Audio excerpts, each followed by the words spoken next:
Welcome in to another episode of the My Two Bits Florida Gators football podcast, or once again, your weekly therapy session. Yep. I'm one of your hosts, Ben, and joined as always by our other host, Mr. Randy. Randy, how's it going? How's your depression meter? You know what, man? Depression meter's okay. It's All right, okay. Looking good. forward to this week and Turkey Day and a big Yeah, matchup on Saturday, and yeah, that's all an I have to interesting do. matchup now, right? It's kind of the battle of the backups going on in Very, Gainesville.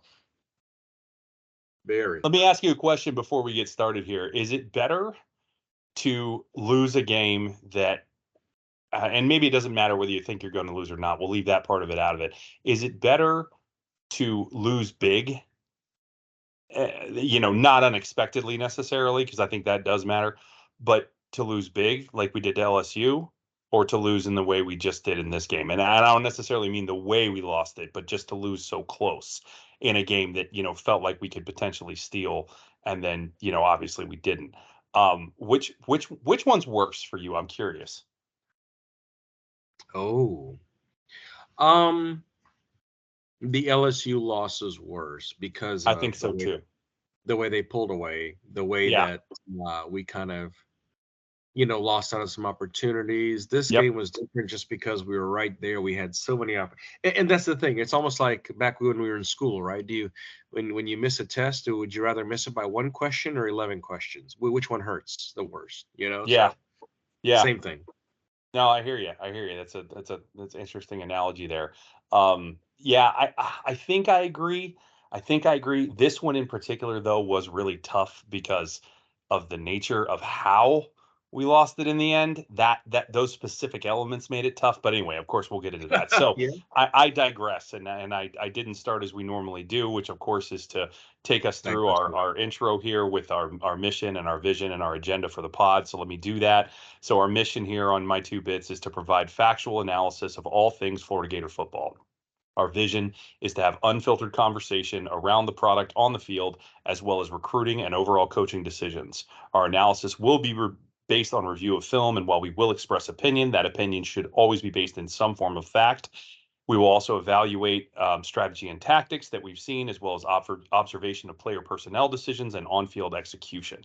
So for the agenda, we will run through several different categories and kind of break down the game overall by going through, first off, our oh my section, which will go through the exciting plays that we saw in the game, ones we want to really point out and highlight. We'll then talk some offense with the chomp segment.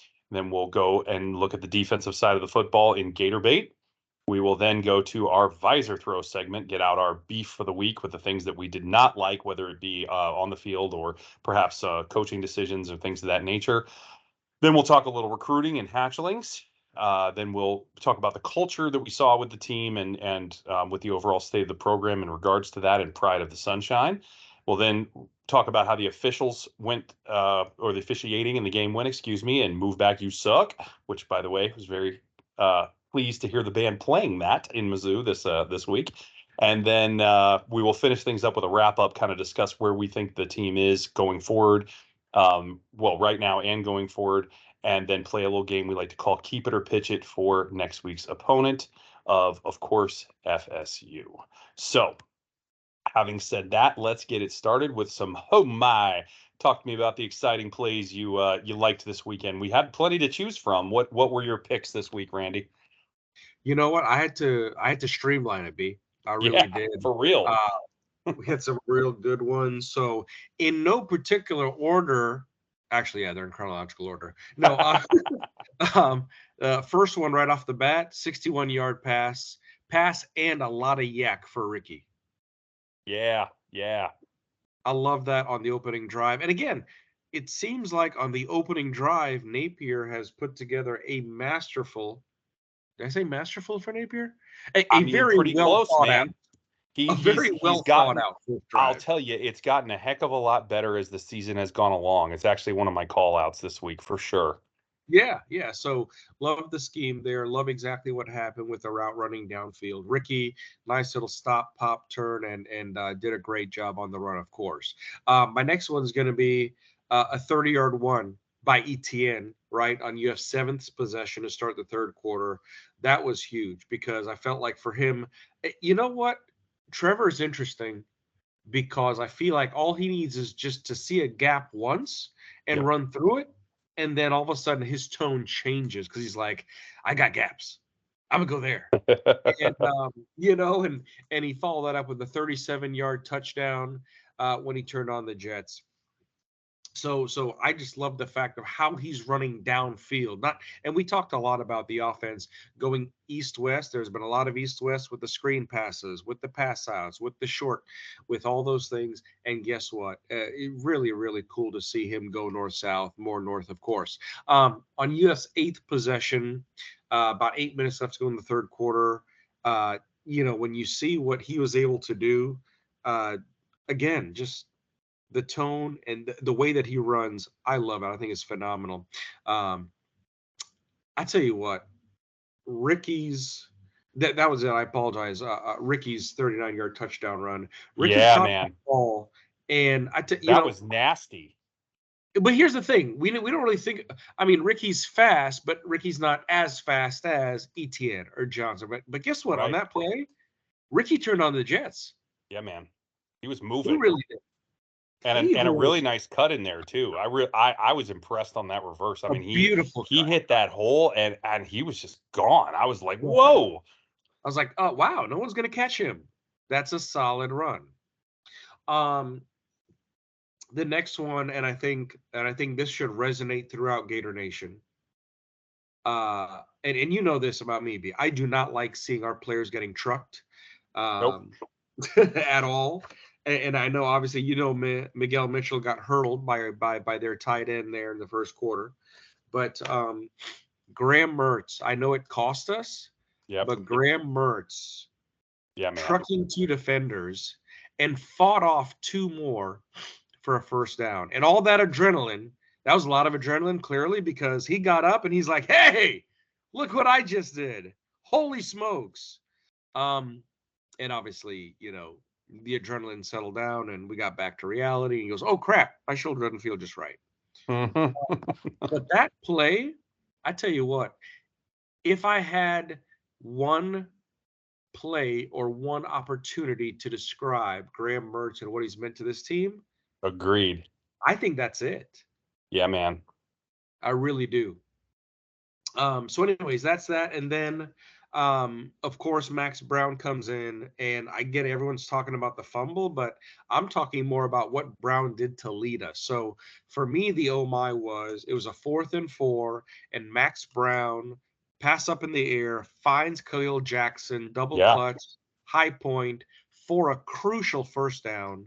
agreed. Uh, I think those were pretty awesome. So, anyways, those are my 7 oh my plays from the Mizzou game. What you got, B? I like it. So a lot of them are very similar. Two of them being the same, and then I have a Max Brown credit here as well. So I'll be brief with mine. So the Ricky catch on the first drive, absolutely, just what a way to start. And again, as I kind of mentioned, I kind of called out last week, and it occurred to me as I was calling it out. I said, we haven't started well, especially in road games. And then I said, well, we started pretty well in South Carolina, and started pretty well in Georgia, and started pretty well in LSU, and now we started pretty well in Mizzou. So I can't say that anymore because we've actually started quite well in the last 4 road games. I know Georgia's not technically a road game, but you know what I mean, right? It's not. It's away from the swamp. It's actually gotten a lot better. We've seen real progress with that as the year has gone along. He's really gotten better at having those first play, drives really well orchestrated and organized. Um, so give credit there. We needed to start better, faster, strong. He's made real improvement there. We've seen it. So that was really great to see. Obviously, what a huge play, especially after we held them to a field goal on that first drive. That was phenomenal because you really felt like we were going to get that touch, which of course we did, with that really nice ball and great catch by Trey in the end zone there. So that was my first one as well. And then I have the rollout pass, and I think you may have called it out on that TD for ETN. I'm not sure if you were talking about the run or the pass here. So Mertz rolled out and hit ETN kind of coming across the field. So first of all, hitting a running Yes. back down the field on a pass. What a novel concept. Rather than on a screen, right? And no less, it was Trevor. It wasn't Montrell, which is again, we love Montrell. He's done good things, but this is where Trevor shines, right? Gets it, makes a phenomenal cut up field, makes a man miss and takes it all the way to the house, just puts on the burners, man, and he was gone. That play, I was like, whoa, I've never seen anything like that out of this offense. That play totally like just defied what I've seen running this offense before. I was like, oh, okay, that's a wrinkle, right? Totally something different and new. I was like, great, let's see more of that. So that was Mhm. really great to see. Love the play design and of course, really great execution. Absolutely have the Mert scramble on here. You said it. Great way to say it, to say that defines him. I think that's spot on, man. Team had to have it, right? Team had to have it, and he went and got it and Yeah. sacrificed himself to do it. Of course, that wasn't his intent, but hey, got it done. I hate that he got hurt. I hate that he's done for the regular season. I hope we can pull out a win this week and get him back for a bowl game. It sounds like that might be possible because I'd love to see him play another game this season. But if not, hopefully he'll come back and he can, play again. Because as much as I like some of the things that Brown's done, his leadership is irreplaceable in Mertz. I mean, and that play embodied that. To your point. Yeah. Um, for Brown, I love your call out of that slant clutch throw, really accurate throw on 4th and 4. Also, then followed up with a great throw downfield. I mean, outstanding accuracy on that ball to Khalil. The next ball to Khalil, Yes. but the one I'm going to call out is the zone read and the huge game on the next drive, like a 40-yard run or something like that. I don't know, remember the exact Yep. number, but what a great zone read. And wow, he's got some speed, man. I didn't know he was that fast. Like he Mhm. really just turned on the jets and also made a guy miss as well. Really dynamic in the open field. Like I love seeing this element as a part of Napier's offense. Now, as much as I just called for Mertz to come back because of his leadership and everything else, and I mean that, Napier's offense is different with a dual threat quarterback, and I'll get more into that later. But really, really like to see that, and it is interesting. It is interesting when we start looking at that, and I'll more on that in a minute. So those are my oh my's from the game. Really, again, there were a bunch to choose from. I had Ricky's in here, and I was just like, I don't want to have too many, so I didn't put it in. But there were several. There really were. So some really good stuff. Really a pretty good offensive game, which is what we'll start talking about now. So, changing gears here, talk a little chomp, get into this offensive segment here, and we will begin with our stats as always. So, we'll talk first Mertz's QBR. I did pull Browns as well just for reference. I feel like it's kind of a little spotty because it was such a small sample size, but we will look at both. Mertz's was again over 100. Again, every game. So we do the NFL QBR rating goes from 0 to 158.3, and anything over 100 is good. He was 105.85. He has been over 100 every single game this season, with the exception of Utah. That is the only one he was under. So when you look at this, Mertz has been consistently solid all year long. We've said it again and again and again. It's not just the eye test, the numbers back it up.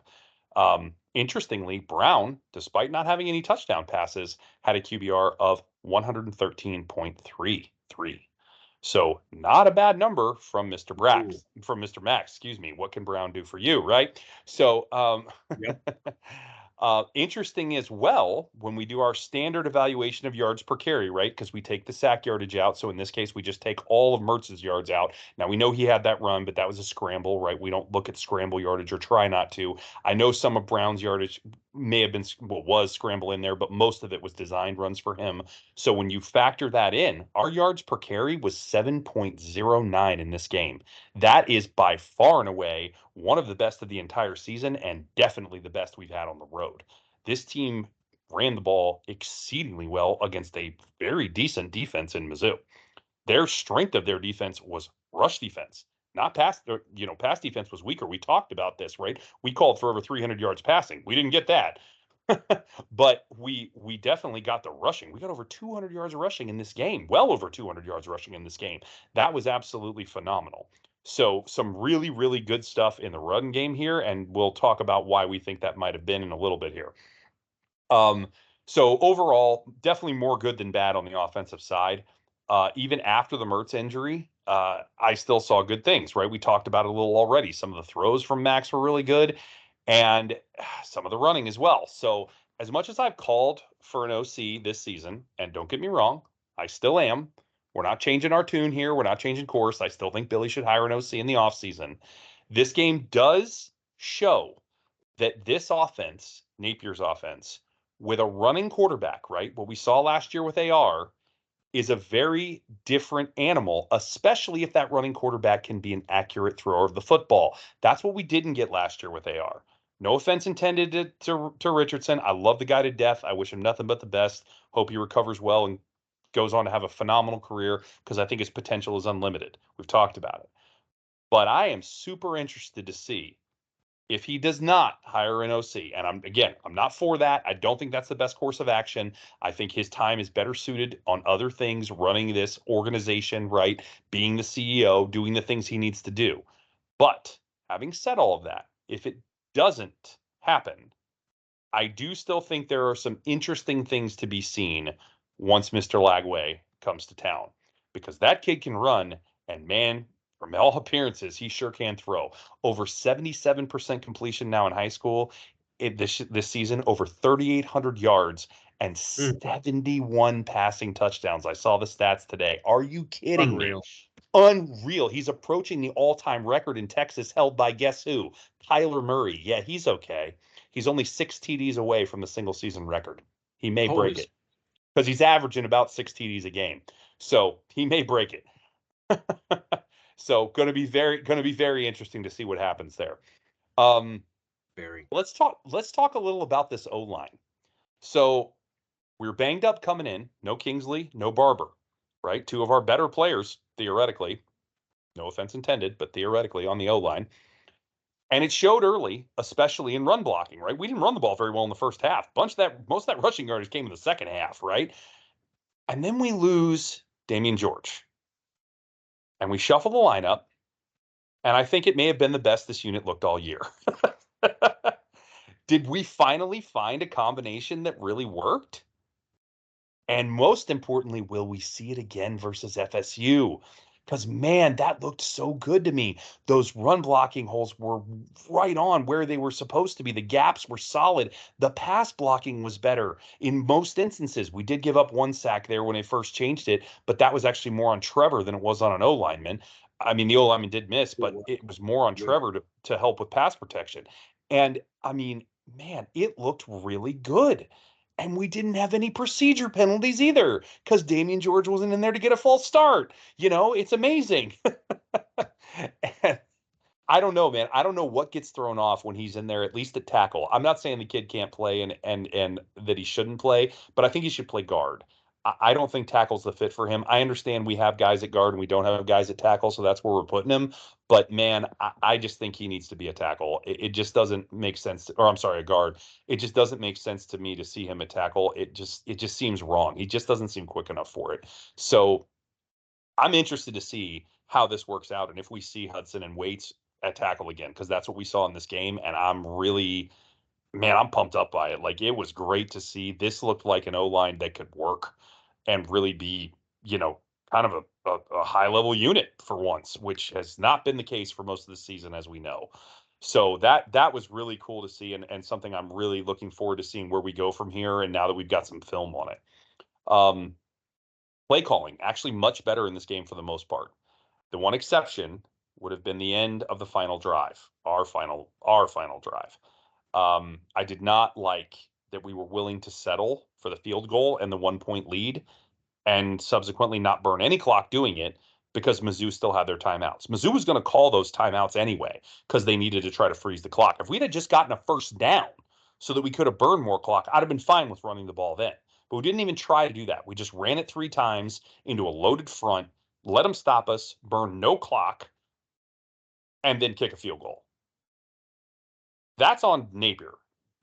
Bad play calling. I understand you don't want to take a bunch of risks with the backup quarterback in, but run some more of that zone read or something. Be creative. He's a creative guy when it comes to the run play calling, right? That's his bread and butter. And now you've got a quarterback in there that makes you 10 times more dynamic in the run game. Call some of that stuff. Don't just run the ball up the middle with your running backs and into a loaded box. Like, come on.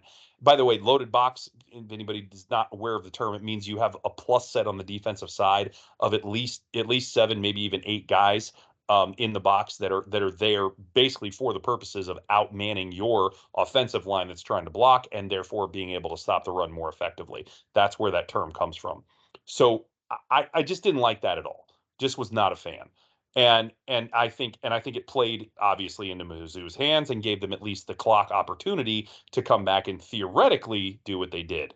We can talk about more later why they shouldn't have, but that's another story. Um, my last point for offense is I definitely want to give Max Brown some love. Uh, I know he had the fumble, right after he came in, but he played really solidly overall in a hostile environment with the game on the line, right? I mean, got what I think 10 points, right, back for us. And Yep.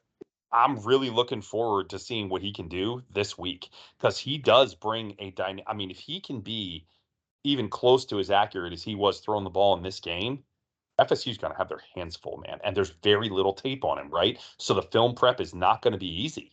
They're going to have to be like, well, what is Napier going to do? Because it opens up a whole nother side to his playbook.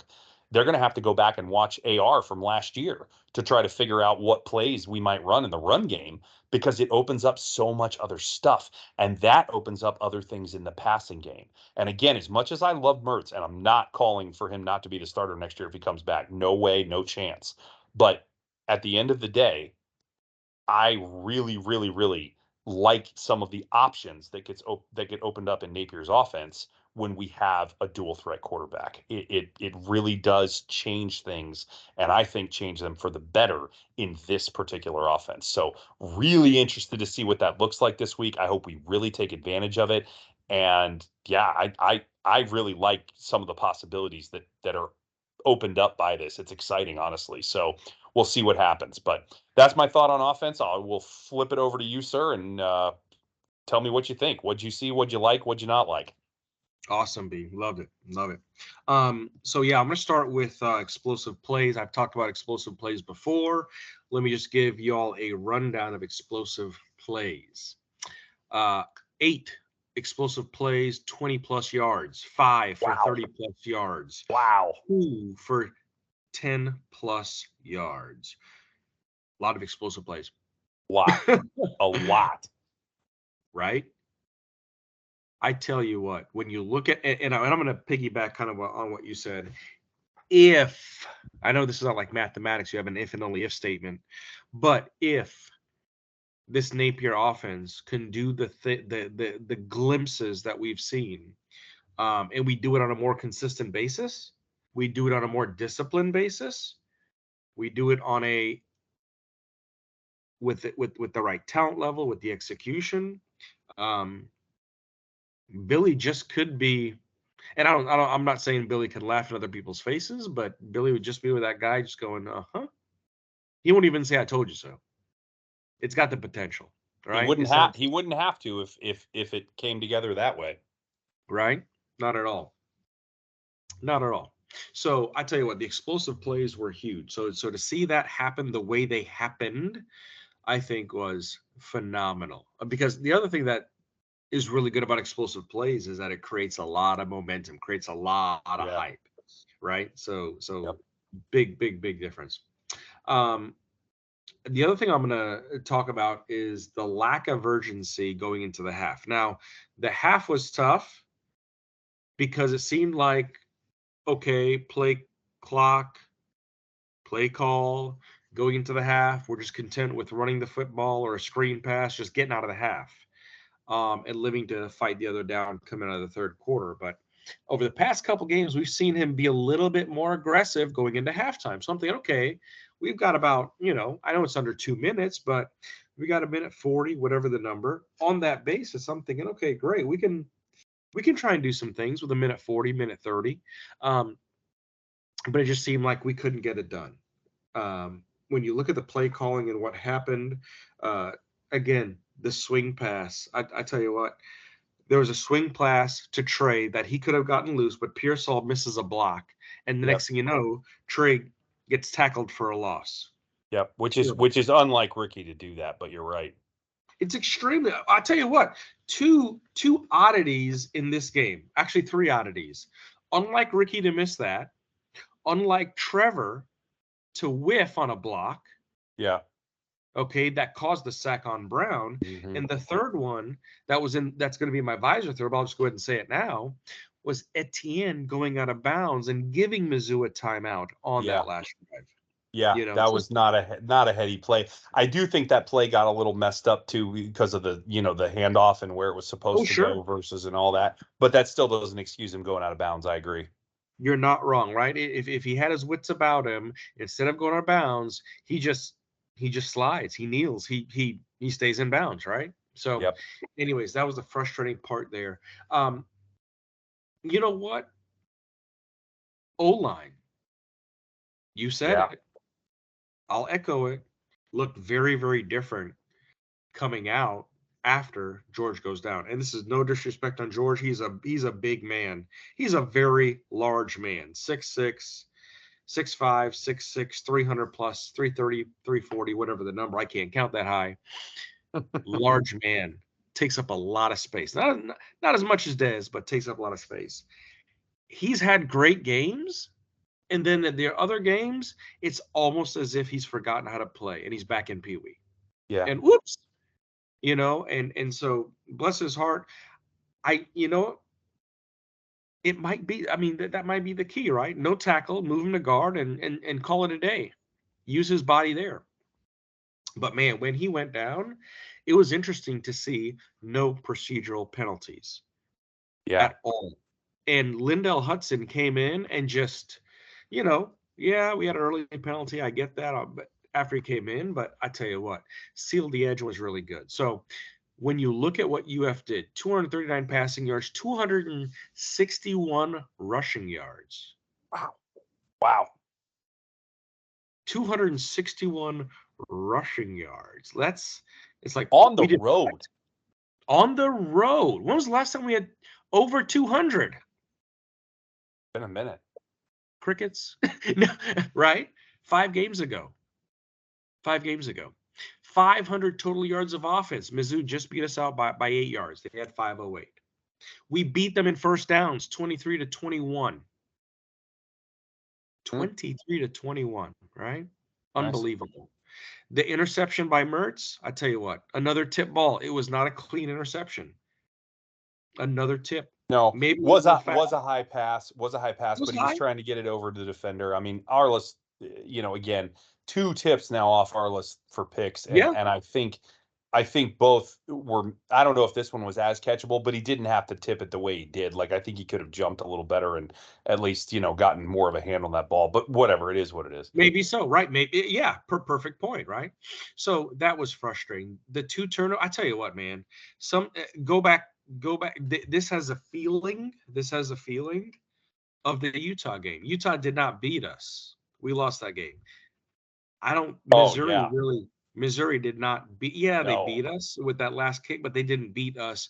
We no, squandered some opportunities because we had two definitely, turnovers between the fumble definitely, and the pick.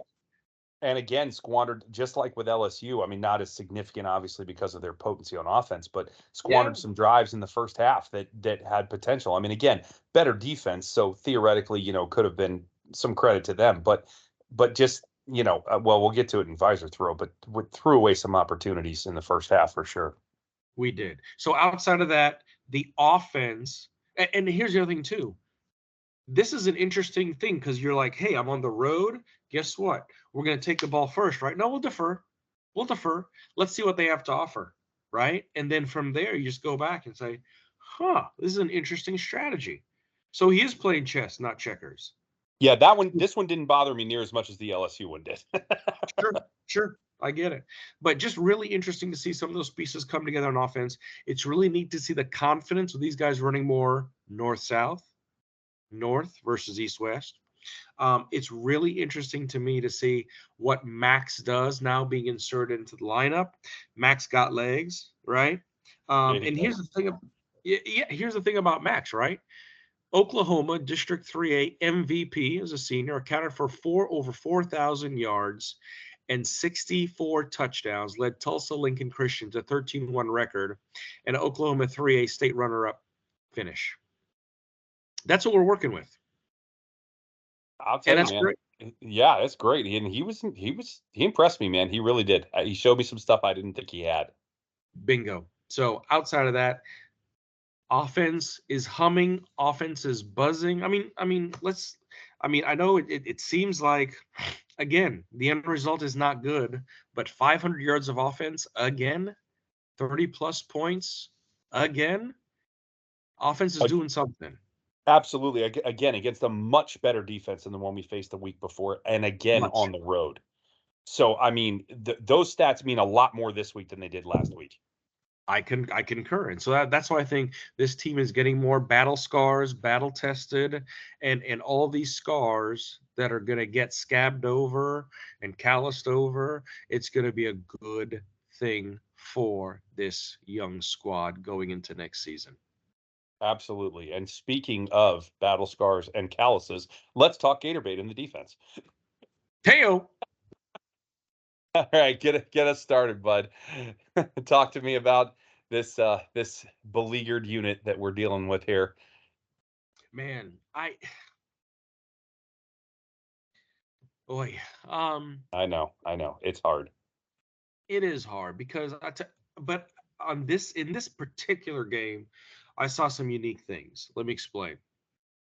Missouri's first possession, 3rd and goal, great stop to force a field goal in the red zone. Now, true, Missouri went 5 of 5 in the red zone. However, when you look at what we did from a field goal perspective to force them to kick the ball, Hmm. love that. Love Love it. that. Mizzou's third possession. Okay. It's about 2nd and 9. And Kimber just sits and watches Cook. Watches Cook. And you know what? He didn't even have to go and try and sack him. He just stayed in front of him and got in his face, maybe 3 to 5 yards away, forced him to throw the ball away, forced a 4th and 9, forced a punt. I'll tell you what, sometimes you wonder because our tackling has been kind of shady, as it was in this game with a couple different things that we'll call out. But having that been said, I really enjoyed that play. I really like what Kimber did and his discipline there because Brady Cook's been proven that he can take off. He's got some legs. Yeah, Uh, and that's a great call out because when you look at what Jaden Daniels obviously did to us last week, we had another mobile quarterback here. Now that's obviously not Jaden Daniels back there, but this is a mobile quarterback to yeah, your yeah, yeah. point who is very capable of scrambling, and we held him completely in check. I mean, he basically didn't beat us with his feet at all. No, not at So all. really good call out there. Not at all. Because even Hypo last week's like, who is this guy? What? Yeah. Heichel got a big shocker, right? Mhm. So that is what it is. Mizzou's 4th possession, the linebackers turned the wrong way, and that's what led to Schrader's big touchdown, that big run. Yep. Real simple. Yep. Bad discipline, bad eye discipline, turned the wrong way. Yep. And again, it's just one of those things where these guys have to treat the offensive players like toddlers. You turn your head for more than a quarter of a second, they're gone. They're gone. Don't lose your toddler, okay, and have Yep. DCF called on you. Missed tackles. I'm not sure what the total number was. I couldn't find the number. I myself counted 9. So 9's not bad. It's under double digits, but that's just me counting, and it's more subjective. I know with different plays, but I wouldn't be surprised if it got to 10, 11, maybe 12. So that was the tough part, and more specifically, I'll say is, you know, the tough thing to see some of these runs happen, especially when you had the massive gain by Weiss. Okay, the Yeah. 77-yarder after the Yeah. fumble. You had Yeah. Jordan Castell right Yeah. there. But just Yeah. what do you do? What do you do? He came off a coverage to go after the quarterback. And I know he's in the middle of that, but guess what? You leave the quarterback alone, you get that man because right behind you, there's Yep. nothing but daylight. Nothing but Oh, daylight. wait, I apologize. There was Wingo and there was Mitchell, but for whatever reason, Weiss apparently has like 4.4 speed, and he was gone. Yeah. He blew Gone. by them too. So that was so you take away Weiss's 77-yard run, you take away Schrader's big run, which by the way held Schrader in check for the most, especially in the second half. He was almost Second half. non-existent, Yep. almost Agreed. non-existent, right? So again, really good, right? Yep. Here's the thing. Cook had a run right to the 7-yard line back 3rd quarter. That forced a 4th and goal. Great stop, great discipline. They had to chip a field goal in, another field goal in the red zone, 3 field goals in the red zone for Missouri. That was great. We'll take that stop all day long, Yep. right? Another instance, right? With about 6 minutes left to go in the fourth, Princely chasing down Cook, forcing Yep. a tackle for loss in a 4th and 11. Again, we've got these little flashes of bam, bam, bam, bam, but we just can't put it all together Together. because on 4th and 17, we give up a massive play that led to our downfall, Yep. right? In coverage, in zone coverage, it's just you have 3 defenders around one receiver, and he just jumps up and just, oh, hey, look, the ball. No one's coming around me. I think I'll just go up and grab this, get a first down, put my team in good position. Frustrating as all hell. But anyways, that's my review of Gator Bait. Saw some great things, saw some questionable things, overall great things. I would just love to see where the defense has a signature game, a signature win to seal it all together and bring everything. And again, I know defensive line banged up, secondary banged up, backers banged up, 3 guys. I mean, that's the other thing too. I mean, check it out. You had, obviously Shamar's gone for the season, kneecap surgery, fine. Devin Moore out. Scooby Yep. had the flu, limited, right? So it's And I he get it. didn't We got a even lot of play. guys. They called him limited, but he didn't play a snap. He didn't. He didn't. So you got a lot of young guys in there. I get it. And I saw some really, really good things. Again, battle scars, being battle tested. Hopefully that yields good things in the future. But boy, we let this one slip away, B. We I let it know. slip away. I know. It's a really great take. I love your overall take. I think you hit the nail on the head. It's more or less the same that I have. I think it's a consistency issue, and a lot of that comes from the youth and the, just we make a mistake and we always seem to get punished. That's the thing. Very few defenses out there don't make mistakes, right? It's a question of what happens when you do.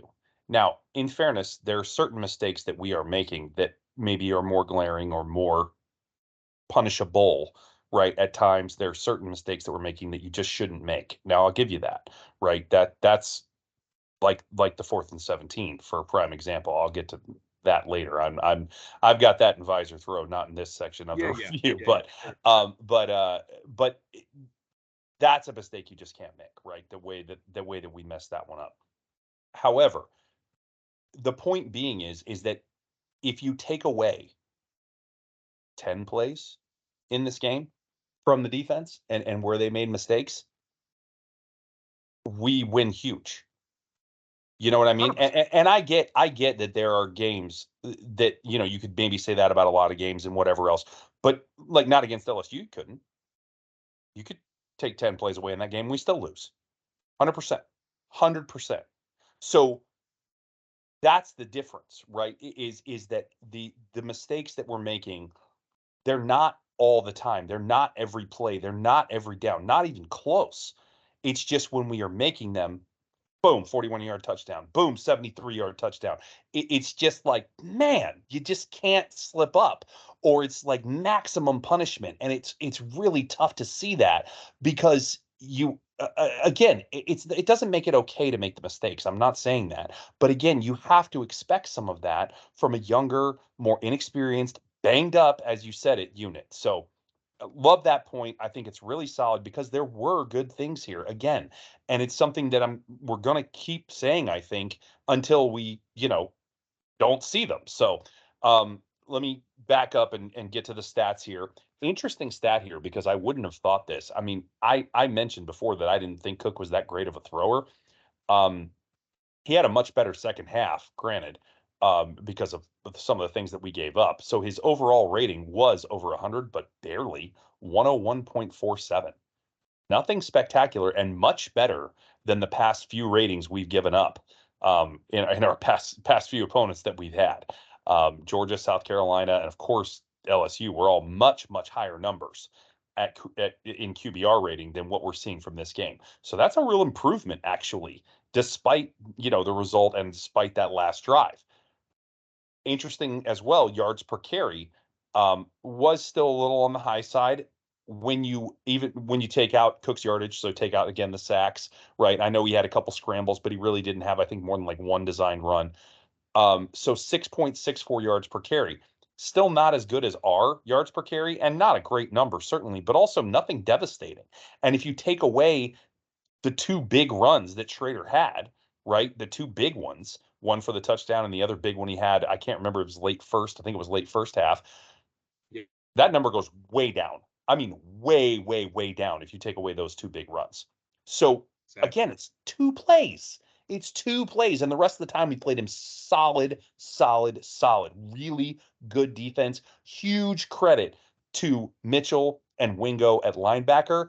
They were all over this run game all night long.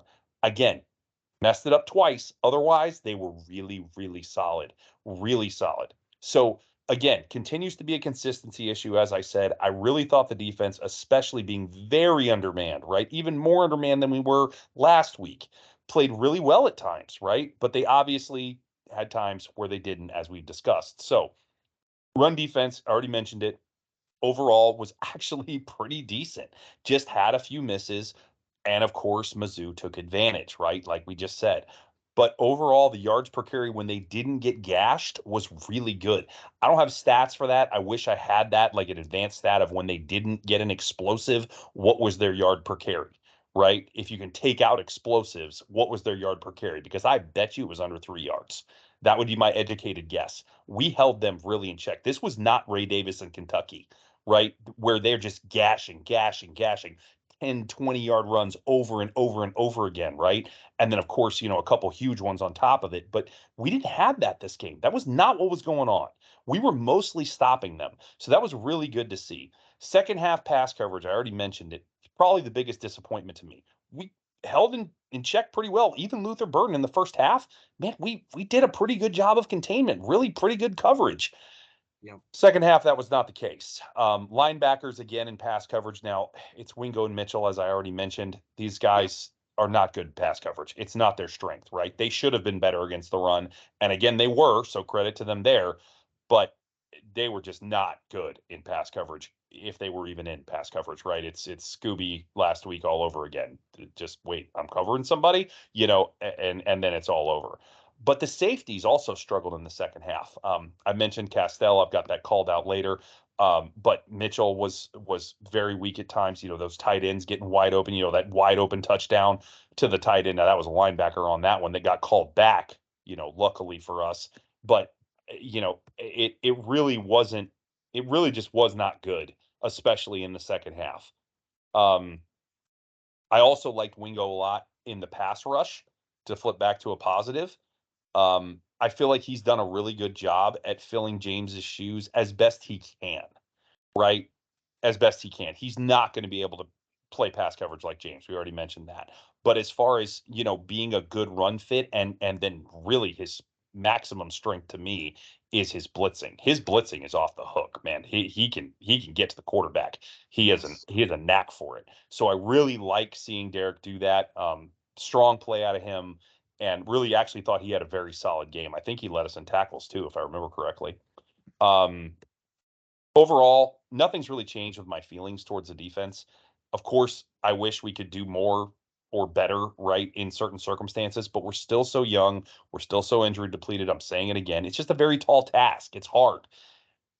I did see signs that we are developing certain players in this game. Again, I would say that might have been the best I've seen Wingo play. And I know bigger sample size, but I don't care. I still saw him put things on film that I haven't seen him do before. I also thought Bryce Thornton had a pretty solid game. Probably better than I've seen from him before. So that was really good to see as well. So there is player development going on that I'm liking what I'm seeing. So that was really encouraging. I mean, again, was it the result you wanted? Do you want to give up 500 yards, 31 points? Of course not. Of course not. But at the end of the day, I think that there are still a lot of positives we can take out of this. So that's really the end message. So let's move it on. Let's talk about visor throw. I've only got 3, but they're they're driving me nuts. Um, Pre-snap penalties. Oh man, I know they got better or really stopped altogether, as we talked about after George left. But man, before George left, did we shoot ourselves in the foot? Holy crap! We had a bunch in the beginning of that game. Uh, and man, did they kill us. We wasted, and it wasn't all just pre-snap, right? We had a couple of holds. We had we had the false start on Burke actually in the first half, right? That was a receiver, not even the O-line. I mean, we were just shooting ourselves in the foot and just backing up play after play. We had a delay of game, which, for the record, that play clock situation that caused that delay of game was very weird to me. I don't understand how that one happened, but I'll let that go. Um, just too many pre-snap penalties and too many penalties in general, right? That really hurt us. Now, I really do think that it did get better and it did get cleaned up a lot more in the second half, which was good to see. But you can't do that on the road. We've talked about it, right? You cannot shoot yourself in the foot on the road and expect to win the game. You just can't do it, especially not against a top 10 opponent. Period. It's not going to happen. So again, that stuff continues to make me nuts. I know the yardage wasn't too severe, but I think it was 9 penalties, I believe is what I saw. I'm going from memory here, so apologies if that's incorrect. But at the end of the day, like that's not okay. Like that's not going to get it done. And we've just got to be cleaner. We've got to be better. That's what it comes down to. My second point is one that you've brought up several times as far as missed tackles and things of that nature go, but I'm just going to talk about tackling fundamentals. So I read an article preseason about AA and how he was doing tackling drills in kind of an unorthodox manner because you can't hit guys in preseason except for like 2 weeks or something, right? You got like 2 weeks of pads practice where you can hit, and that's it. So, and this is for all of college football. It's not just us, obviously. As a result of this, tackling in general in college football has really declined in its technical nature, right? It's not as clean, not as fundamentally solid as it used to be. So he's playing around with this thing, and I don't remember if they were tackling tires or what they were doing, but he's doing drills with guys to try to help them be better at their tackling fundamentals. Well, I'm going to go ahead and say he needs some different drills because our tackling fundamentals are not great at all. I'm not going to say I've never seen worse. That's it's not that bad. But man, there's some times where I'm just like, what is that? We had a guy, he was draped all over Luther Burden, and Luther Burden just like chucked him off like he was a gnat and just kept running down the field. Now, don't get me wrong. I understand Luther Burden, first round NFL talent, specimen, athlete. I get it. However, if you're draped literally on top of a guy and you're a Division I college football athlete, you should be able to bring him down. That just shouldn't happen. That's just one example. And there were many, as you're well aware. Now, I will say Castell did make a heck of a tackle, and this is on a guy who has not made many heck of a tackles this year, right? He's gotten trucked a lot more than he's done in trucking. He did make a heck of an open field tackle on that last drive against Burden. Mhm. That was very impressive to me. So it's not all bad, but overall, our tackling fundamentals, they just got to get better. That's what it comes down to. So that's all I got to say on that one. Last but not least, 4th and 17. Are you kidding me? Are you kidding me? And of course, it was a linebacker that missed their coverage assignment in the zone. You had Jaden Hill, you had Jason Marshall up there, but it was a linebacker who dropped the ball. Now, I'm actually not going to put the blame solely on the linebacker, and I'm not sure which one it was. But shame on AA for calling a scheme that called for a linebacker to have coverage that deep because he should know better than to assign that to a linebacker in this particular setup of defenders. This is where you got to know your personnel, right? Your personnel, this is not their strength. Do not call on them to do that. Find another play call because they can't be relied upon for that in a critical game-winning situation. We can't put that on them. They clearly have dropped the ball far too many times to be reliant And I understand you don't know the ball's going there, but don't even put them. They should not be guarding the down and distance at 4th and 17. You know what I mean? Like that, they should not be involved in a pass defensive scheme at that distance. You want them on an underneath route? Fine. That's fine. I'm not going to complain about that. But not at the sticks, not on 4th and 17. I don't want to see it again. Period. It was not okay. And I'm really just I'm sick about it. I'm sure I'm not alone. I'm sure the rest of Gator Nation is right with me. That one really hurt. That one really hurt. That should have been a ball game. Should have been taking knees, and instead, of course, we go home with the L. It's tough to take, man. Tough to take. But I got to put a little of the blame on AA for that one. I don't know if that was him doing his, more aggressive thing or what. But for me, you can't make that call knowing that your linebackers are as suspect in coverage as they were. So that's what I got for Visor Throw. Where you at? Where are your beefs? Talk to me. Yeah, man, you're not wrong. Great takes. Great takes. For the record, you're correct. 9 penalties. Thank you. It was 9 penalties for 48 yards. So the yardage wasn't that bad. No, but it wasn't. No, but 9 penalties is definitely our most in the past 4 games for sure. Especially when you look at the majority of those penalties, false start, false start, delay of game, false start, several false starts, right? You have Leonard, George, Leonard, Slaughter, George. There you go. And of course, we know we have the delay of game. We have 2 holding calls, so that was what it was. Agreed. You know what? Great call on the tackling. I remember you saying that about AA. I remember seeing the article. I'm like thinking, okay, this is fantastic. But then why in Sam Hill are we missing so many tackles, right? So my visor is going to be pretty dirty, just as yours, right? After the fumble by Brown, Mizzou's Weiss goes for 77 yards, end around, gone. It's gone. No one else in sight. Castell just caught in between quarterback and receiver, and he's like, you know what? Let me just stay closer to the quarterback. No. Well, he came off the receiver. He was on the receiver. Cook looked at the receiver, saw he was covered, looked away. Then Castell comes in and goes, "Oh, now my guy's open." Like I watched it happen. Oh, it was brutal. Yep. Very, very agreed. With 4:44 to go, again, we've said this word probably a lot this season, but conservative. I get it. You may get a couple of first downs. You get that clock down to 6 seconds or 5 seconds or 3 seconds. You kick a field goal from 22 yards. Guess what? Or you can just go down there and score. Either way, it got to the point where we got bunched. We got way too conservative. And the other thing that was really bad about the way that unfolded, and this is what's tough, is because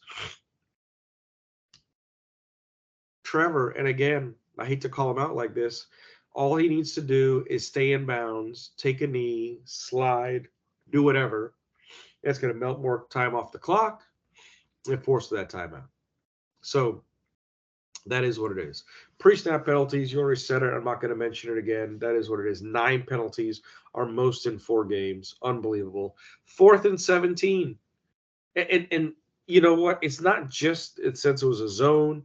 You had 3 defenders around the wide receiver in the zone, but great mention of the fact that you have some linebackers in coverage where it's like, know your personnel, understand strengths and weaknesses.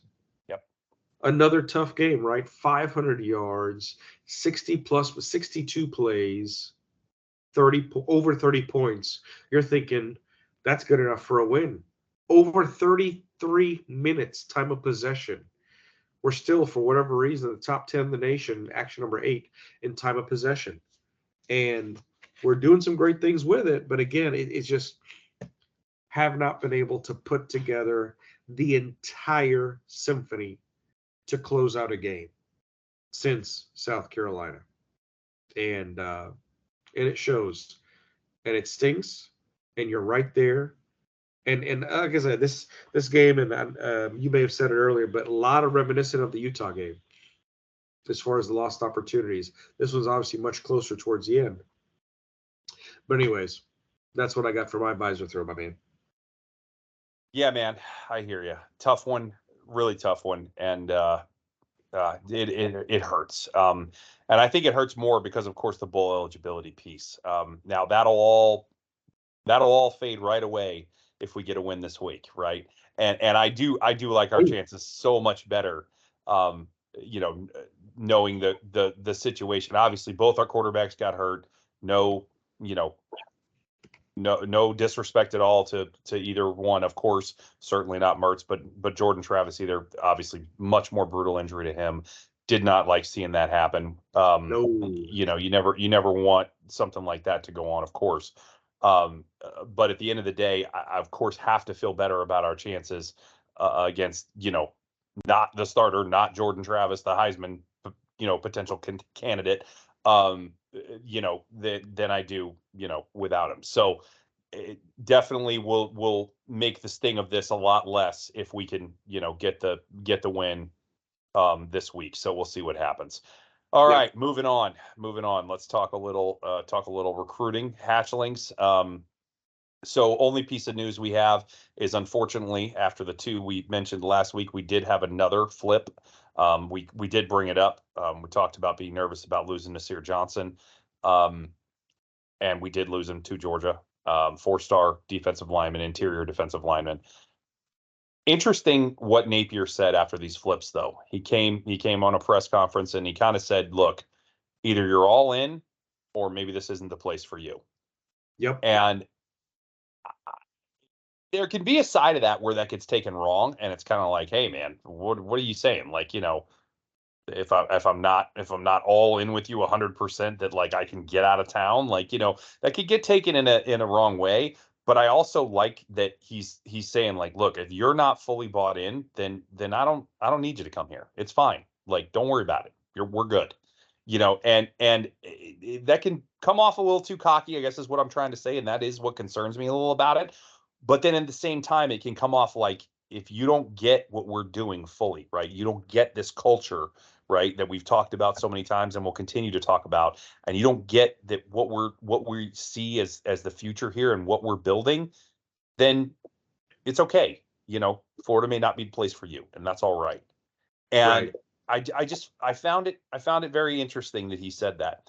The good news I have to report, and I don't know if you saw this one or not, is that Adarius Hayes, who is the linebacker that I actually wanted the most, even more than Miles Graham, even though he's slightly lower rated than Miles Graham, and I think Miles Graham's going to be great too. But Adarius Hayes has shut his recruitment down. He will be a Gator, barring Yes. something really weird. And that is phenomenal news, because now we are going to get Miles Graham. That one's already been shut down. We're going to get Darius Hayes, and we are most likely going to get Aaron Childs, from all indication. There's not been any talk about him flipping. That is 3 linebackers in the top 100. That has not been done at Florida since Urban Meyer, and really even then, it hasn't been done to the level that it is happening with this particular class. So you know how we have some trouble at linebacker? Guess what? It's going to get fixed. Whoa, buddy, this class for linebacker is off the charts. Best in the nation, hands down. It is absolutely phenomenal. I am so excited for it. That news was just absolutely the best news I got this week as far as this team is concerned. So really, really, really great stuff. That's all I got for recruiting. You got anything to add there? No, you're solid, B. I was actually going to call out the quote by Billy. I know how some people could think it can be taken, but because of Billy's demeanor, because of all the other things that he's done, I just took it to mean, hey, if you don't want to be a part of it, if you're on the fence, if you're this, if you're wishy-washy, no problem. No problem. This is just not the place for you, because once you are, I mean, call them an extremist. Once you're in, you're all the way in. There is no wishy-washy about it. So I actually dug the quote. I loved it. I think it sends a good, firm message out there with all these players that might be on the fence or might be looking at, what does my NIL look like here? What does my playing time look like here? What's my exposure here? What's my opportunity here? What is all these other things that now come with making a decision. And again, one of the last things on there is academically, right? Because as I was talking to a Gator baseball player earlier this year, I said, "Hey, just curious, what's your major?" And he said, "Baseball." And I said, "Well, No, I know. I know you're playing baseball, but what are you here studying? You said baseball. And so, end quote, right? That's it. Yep. But so anyways, we know we have a top five. We number one public university. There's a lot that comes with that. There's a lot that Billy's doing within Gator Made to round out these young men. So that's great. The other thing is, yes, did see the news on Adarius Hayes, so that's great. He shut that down. That's a lock. That should, barring anything really strange. Hopefully, no more full moons. Halloween's out, so that's good. Outside of that, you probably saw that our good buddy LJ rose in the ranks now, top three, number three overall. So Yes, his I did stock, see that. yeah, his stock just continues to go up and up and up. His squad is 11-1. He's got almost 60 tackles this year, 40 solo, 29 tackles for loss, 9 sacks, 2 forced fumbles, 2 pass deflections, an interception, a fumble recovery, and a partridge in a pear tree. Absolutely balling. So love that. Yeah. Yeah, he's ridiculous, man. And I know he went to Miami this weekend, but nothing there that really scared me from that. He No, was at FSU the weekend before. Nothing that really scared me. I think he's just taking some visits to take some visits. Um, no talk that of anybody that's really saying that it's going to sway him. So I think we're still pretty solid there. And man, it's good stuff. It's good stuff. very. All right, cool. Is that all you had for recruiting? I don't want to cut you short. Sir, yes, sir. And wrap it. All right, cool. Let's move it on. Talk a little Pride of the Sunshine. Let you get that started, and we'll go from there. Deal. I still enjoy seeing Austin Armstrong act like a lunatic. Um, I'll just start her off like that. There was one possession that Missouri had, and Mitchell forced a great pass breakup. Right, it was 3rd and 8, forcing a 4th and 8 on Mizzou's second possession in the first quarter. And they're all coming to the sideline. The punt crew is coming out there, and holy smokes, if AA is not jumping on the back of Miguel Mitchell as if to say, hold me, and just slapping him on the head, acting like a wild man. I get he's 31 years old. He still has a lot of energy. That's good. That's good. So dig that for AA. Again, we can question the schemes and all the other things going on, but one thing that has remained true for me, seeing what's happened, seeing the 4-game skid, seeing all these other things happen, AA is just as fired up as he was game 1. Yeah, man. Yeah. Right? Yep. Same dude, locked in, good to go.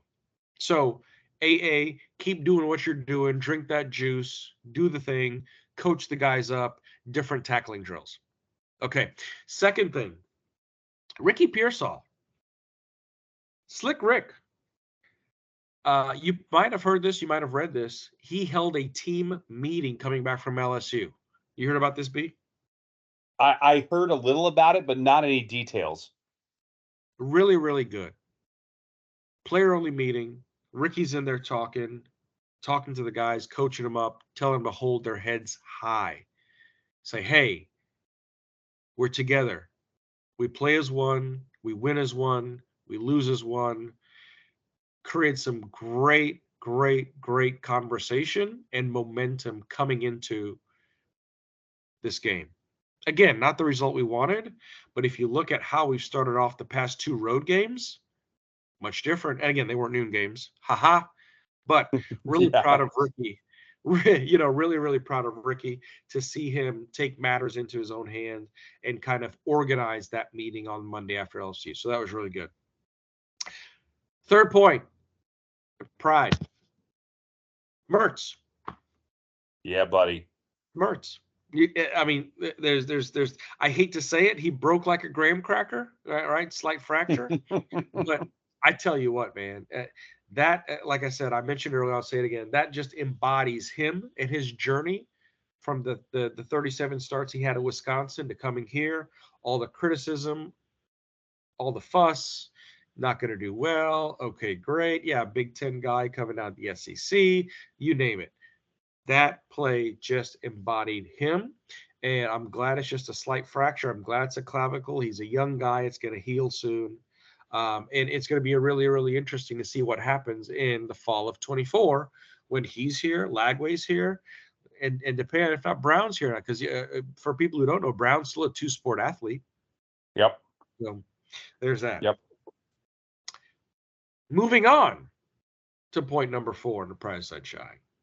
Max Brown. Yeah. Max Brown. Yeah, he had the fumble. I get it. But guess after that, locked in. And the other thing that I'll say to that was every time he went to the sideline, and I love this about Graham. Yes, he went in. Yes, he had x-rays, but he came right back out. He said, I don't care, coming back out. And he was in Brown's ear the whole time. The whole Yeah, time. man. Don't forget about this. Chirp, talking him up, talking him up, talking him up. So I would have to think that Max came in. I get it. I get he was nervous that first drive, sure, taking over. But I would have to think that being around Graham, taking the second rep snaps right behind Graham, some of Graham had to have rubbed off on him over these past few months. Had to have. You'd think so. So, yeah. So I enjoy what Max Brown did. I enjoyed his poise, especially after the fumble. That was huge to come back after the fumble because typically, what are we thinking, Gator Nation? Fumble happens, up, forget it, game, goodbye, good night, drive home safely. No, there was still some fight left. Absolutely Yeah. some fight left. And he showed it. So his perseverance, absolutely loved. And B, to go back to what you had mentioned before, it just seems like I get it. We've been out of some games earlier than we'd have liked, but at the end of the day, there's still a lot of fight towards the end. There's still a lot of fight. There's still a lot of toughness. There's still a lot of grit. And that's where I think Mertz to Brown embodied, especially after some of the miscues, they still continued to fight and do the best they could. And that was one thing that I think gives a lot. Again, I know people, we keep saying next year, next year, next year. But boy, if these are some of the pieces that we have, if this is some of the character that we have,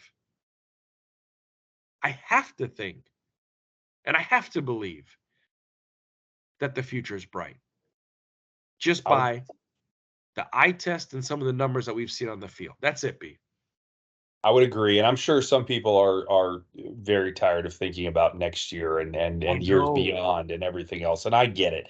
I get it. We're all tired of waiting. We're all tired of waiting. But I really do think that there's merit to this. I wouldn't say it if I didn't. I would be throwing in the towel and be just as done as a lot of people are if I didn't think that there was something to this. Um, so I'm with you. Unbelievable fight in this game. You just got drubbed, school record number of yards put up on you in an uncompetitive game, competitive for a little bit, but Yeah. uncompetitive at the end against LSU. And you come out and just play your heart out against Mizzou. If that doesn't show the culture and the character, good word there by you, by the way, of this team, I don't know what does. From the first snap to the last whistle, period. They were just bringing it all the entire game. And that continues to be the theme with this team under Napier. Again, in all the games that I've seen, and I love that. I absolutely love it, and I think we will continue to see it, and I bet we'll see it again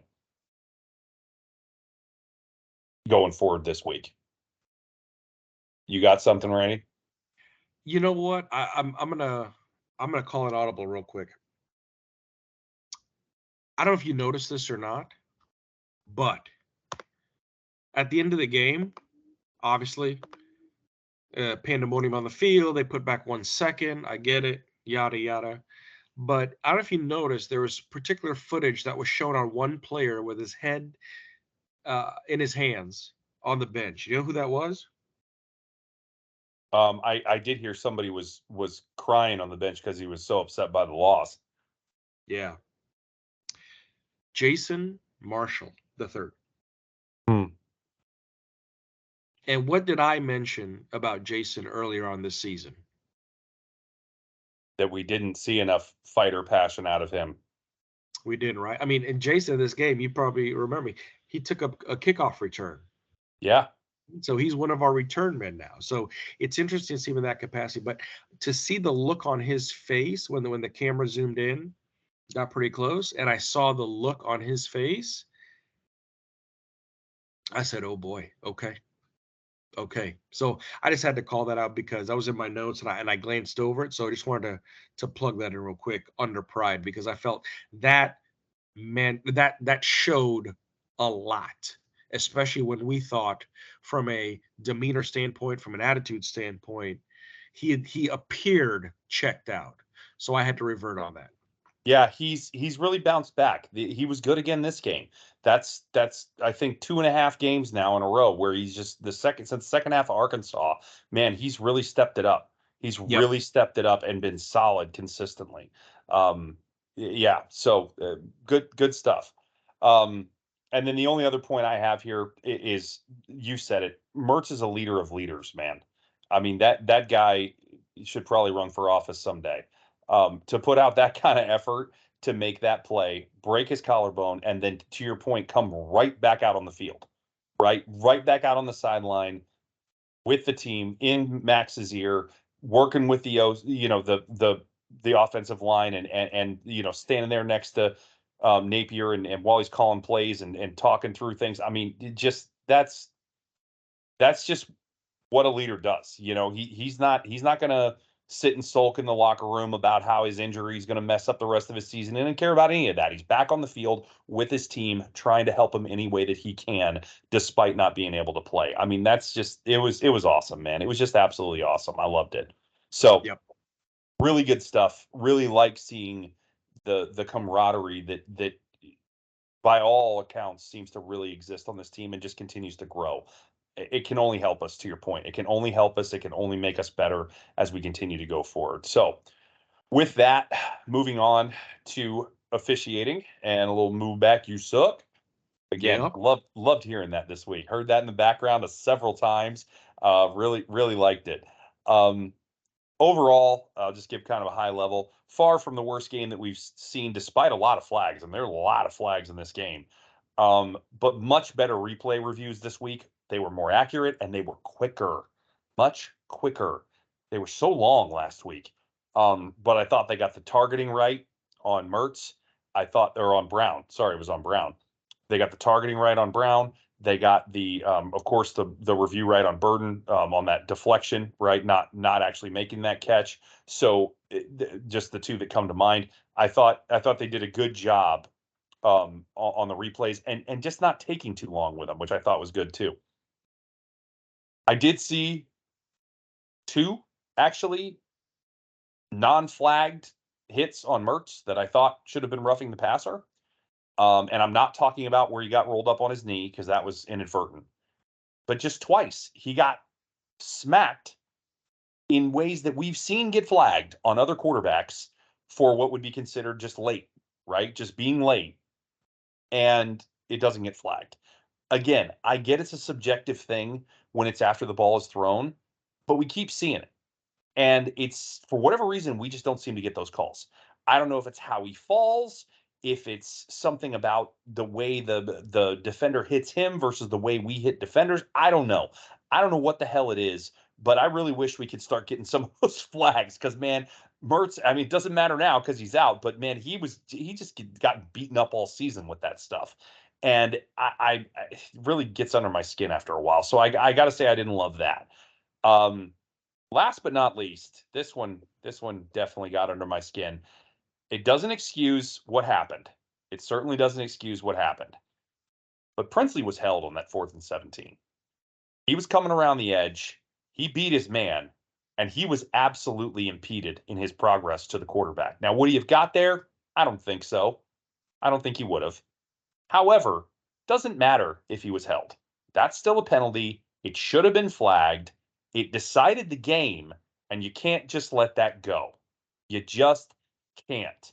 And I know that back judge was standing right there and had a bird's eye view of it because it was right on the edge. It was the easiest one to see, the easiest one to flag. When it comes to holding, that interior stuff is tough, right? Because the quarterback's in your way, you got offensive line players in your way, but those edge rushers, man, you got a bird's eye view from that back judge. Correct me if I'm wrong, but you got a bird's eye view to seeing that, and he was right on the outside. Clearly easy to see that he was past his man and being held up. That's what I saw. What'd you see? I saw a lot of the same. Um, you know what? I'm gonna go back to UF's fourth possession, 3rd and 1. There's a stoppage of play for something I've never heard of in my life. Center judge out of position. Yeah, dude, that was weird. Are you kidding me? There's only 7 sets of eyes, 8 sets of eyes on the field. It Well, was just clearly because, there were only 7 on that play because 2 of them were out of position. but that's the thing, right? It's like we could have taken advantage of the Mizzou substitution, right? And Yeah. again, this is one of those things where crap compounds, right? Because what happens right after it? It's like, oh great. Now we have a dead ball. Now we have a penalty. Now we got to go through all this garbage. Yeah. And now again, it was a clear foul. I get that, but still, it shouldn't have been. It shouldn't have been. It shouldn't have been. Yeah, that I know, was a weird deal to have a dead ball just stoppage for that. It wasn't even a penalty, but like what a weird thing to have happen. no, right, because that's the other thing too. If right, if we would have caught Mizzou with 12 on the field, right, because Yeah. by my calculation, I saw 12 on the field. No, Snap the they ball, absolutely had it. They get a free absolutely had it. They play. even called it out. Yeah. Yeah, had a free play. So, and then of course the false start by Richie right Yeah. after. It Yeah. just stinks. Just stinks. Yeah, Anyways, it does. It does. I know a lot of people are saying there should have been DPI on Kimber on that pass breakup because he didn't No. locate the football. Nope. So that's what's tough about that, right? Just because he didn't locate the football, there was very little contact before that ball got to the receiver. Didn't right? grab, didn't hold. I thought it was clean. It was very clean. So that's why when you look at, remember the DPI call in the end zone of the Arkansas game, how Devin late Moore. that was? Yep. Very late, right? Had very, very similar dealings as far as the physicality, barely any, only when the ball got to him, his hand up in between, his whole body essentially in between the receiver's hands. The receiver wasn't going to catch the ball. The receiver was going to catch Kimber. So, Right. anyways, I get that so this is what bothered me. I get that the reviews were quicker, more decisive, but here's the thing. They couldn't see Cook's knee down before that handoff to Schrader. Did we really need a review for that? Yeah, that's He fair. had to bend. He had to bend down to grab the football, and his left knee was bent. Oh, hey, look! There's the ground. There's his knee. Probably should blow that dead. And again, when you look at behind the quarterback, you've got a back judge, and you have the white cap. You got two. Pretty key. Yeah. Right? Cook's touchdown run. Did that really warrant a review? Yeah. Looking good at call. Positioning on the goal line, and you look at both the judges on the side, that was a pretty easy call. Just saying. Somebody saw something, who knows? Indisputable, that's fine. No problem. And then, of course, Princely was absolute. I talked to a buddy. He's not necessarily a Mizzou fan, right? But he did go to Missouri. His wife went to Missouri. That's where he met his wife. And he said, yeah, dude, that was a hold. That was a hold. It was evident. And again, you have a back judge, you have a white cap right there to see it. And it went uncalled. And that's the thing. When a player like that, and this is the toughest part about a hold. You get it if they're holding between the shoulder pads, you get it. But once they start to turn, or once the defensive player goes to separate and the offensive player does not allow him to separate, and or that jersey gets tugged, and or you have a hand inside of a pad forcing the restriction, you got to call that. Yeah. You just got to call that. And that For in sure. that crucial of a time, in that crucial of a time and that much of an opportunity, that was just absolutely unfortunate. So, yeah, it just made that all the more brutal, right? Because not only do we mess up and give up something we never should have, but on top of it, it never should have happened. And it's like it's just double whammy, man. And that place sucked. It did. So again, not the worst called game, but I tell you what, that last Yeah. call, oof, Yeah. see what Wolf. fate. Agreed. Wolf. That's But good. that's it, my That's man. good. All right, fair enough. Good deal.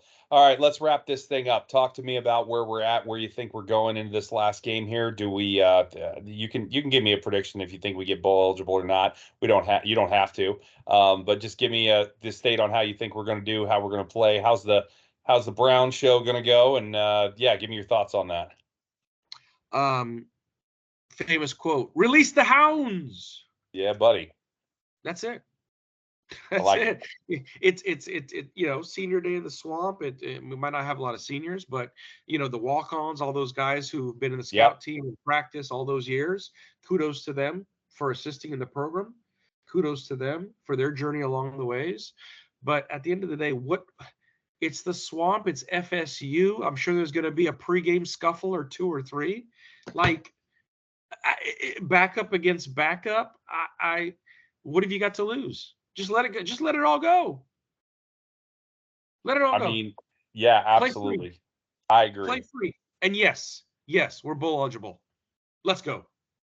Yeah, man. Playing to wreck their season, make our season for what it is. I mean, what a great set of stakes, really, considering, right, where we're at this year. I think the way this worked out, it could really be cool. So yeah, I mean, I'm right there with you. No question, this was a tough loss, right? This one hurt, but now this week does present a really interesting opportunity to still become bowl eligible with both backup QBs, right, playing. Um, as I said before, I liked a lot of what we saw with Brown, um, and more than what I thought I would, right? If he can continue that Oh and the yeah. team can keep fighting for senior day in the swamp, we might pull this off. However, it's also fully possible that the defense is still too porous and the offense just can't execute with Brown like what we did at the end of that game. And we end up 5-7. All we can do is wait and watch. It's just where I'm at with it, man. I'm not gonna get to a point where I'm like, oh yeah, we got this now. I'm not gonna do it because we're just not at that point.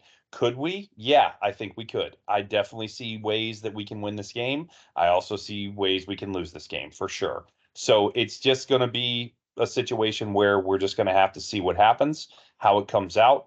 I hope we get the outcome we want. We'll see how it goes. So, with that, let's talk a little keep it or pitch it for this week. We both went 1-2 last week, since we agreed on all the picks unusually. So that Oh, yeah. brings the season total to 15-14 for me. I'm just trying to stay above 500, and Unreal. Yeah. you are trying to bring it back up at 9-20 right now. So it's I been guess rough I'm. as we know. I'm just gonna What? pack it in. I'm just gonna pack it in. No problem. But I'm gonna go out fighting either way. Nah, man, it's all good. It's all good. All right, so it's just for fun anyway, right? Oh yeah. Um, so let's talk some peep it or pitch it for FSU. So FSU is currently ranked 62nd in the nation in rushing yards with 162.3 per game. I'm not sure how that's 62nd. Guess there's some teams putting up a lot of yards per game, but that's the Right. fact. Right.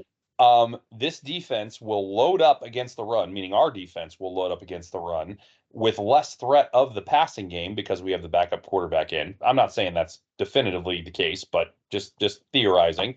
And we will allow less than 150 rushing yards this weekend. Keep it or pitch it. Yeah, that's what's tough about that number. See, that's deceiving in a couple of ways because 162.3 a game, sure, no problem.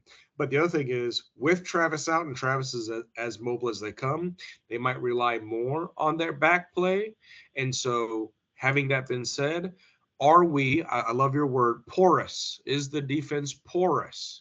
So on that basis, I'm going to say, pitch it. Yep, I love the analysis there. I'm going to do the same.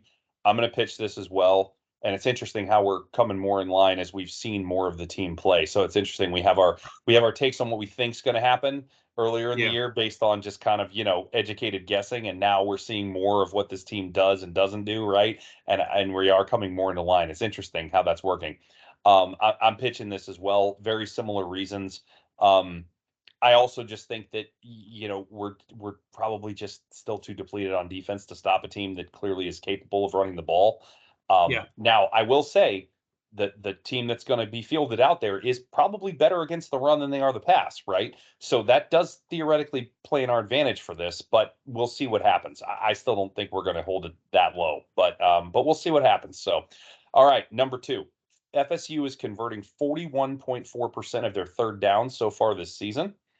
UF will hold them to less than their season average. So nothing special about this. They'll just keep them under their season average of 41.4. Just for those who might be curious, we are currently holding teams to 36.6, I believe was the number on the year, for third down conversion percentage, which is like 48th, I believe, nationally. So keep it or pitch it. Boy, I had a tough time with this one when you sent it to me. Originally, my mind said pitch, pitch, pitch, pitch, pitch. We can't do it. But if they go, if they go 4 of 10, that's 40%. Gotta get 4 and under. That's going to be really hard to do, especially with the amount of weapons they have, especially with Keon Coleman, especially with Johnny Yeah. Wilson. So on that basis, I am going to pitch it. I'm right there with you. I think we're really close here. I think we keep it very near this number. I don't think that they're converting a ton of third downs on us, especially now with the backup quarterback in there. Ideally, we get them in more third and longs because we are doing a decent job against the run. Yeah. However, I think those receivers they got some big boy receivers, man. They're not messing around at that position. And I think we do give up slightly more than this. I think it's probably 45-ish, something in that neighborhood. But I think we do just go over this number. So I'm with you. I pitch it as well. All right. Last but not least, FSU is allowing an average of 4 yards per carry on the season. So their defense is allowing 4 yards per carry on the season. The Gators will average, again, not counting any sack yardage. So this is the way we look at the stat, not the official right stats that do include sack yardage. 5.5 yards per carry during this game. Keep it or pitch it.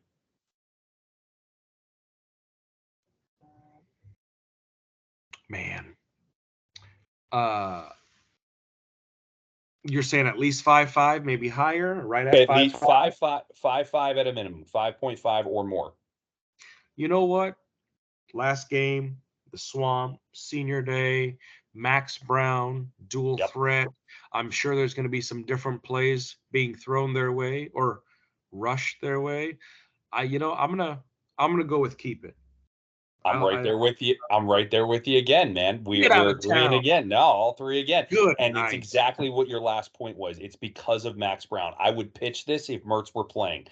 Because Max Brown is playing and because what we already talked about, that this plays into Napier's hand from the run game perspective. I think we will run the ball more than we have been. We've been seeing a lot more pass heavy in the offense, right? I think we will run the ball more and we will be more effective doing it because of the threat of Brown being able to run.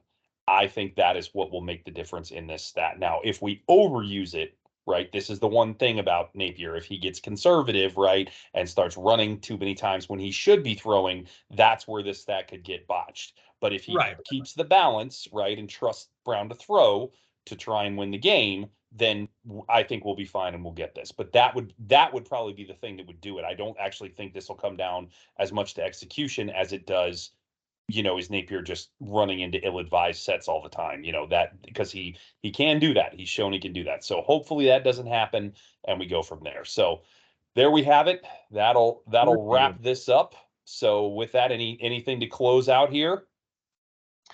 No, man, I can't believe the FSU game is this week. I can't believe Thanksgiving is here. This I know, season, it's wild. In going through all this, in going through group therapy, it's been great. The pod. Going through these conversations with you has been fantastic. I've really enjoyed our agenda and the way this all came together. Again, we're doing this purely out of just fun and for grins and giggles. Yeah. And again, therapy. But can't believe the season's done, man. It's just unreal. It Flew took a by. long time.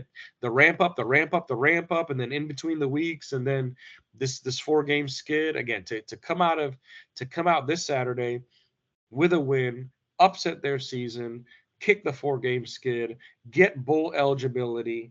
It's gonna be a trifecta though, and one that hopefully we can pull off. I hear you, man. Really well said. You're absolutely right. It has flown by. I've really enjoyed it. And for the record, for those who are listening, we're not done after this week. We're going to do a season recap. We will do a bowl preview if we have one, Yep. and talk about some other things with recruiting. Probably going to do something for National Signing Day. So we still got some more stuff on the docket that we're going to continue to do going forward here. But for now, obviously this will be our last recap of a regular season game next Monday. But just really appreciate everybody that's taken the time to listen, and Oh we've yeah. we've really enjoyed doing it. So to Randy's point, it's really been fun, and it really has flown by. I can't believe the season's over. It's just Yeah, buddy. it's wild. It's wild. But with that, we will say our farewells here, and tell you that wherever you are and whenever you may be listening, thanks for taking the time, and we'll see you around, Gator Nation.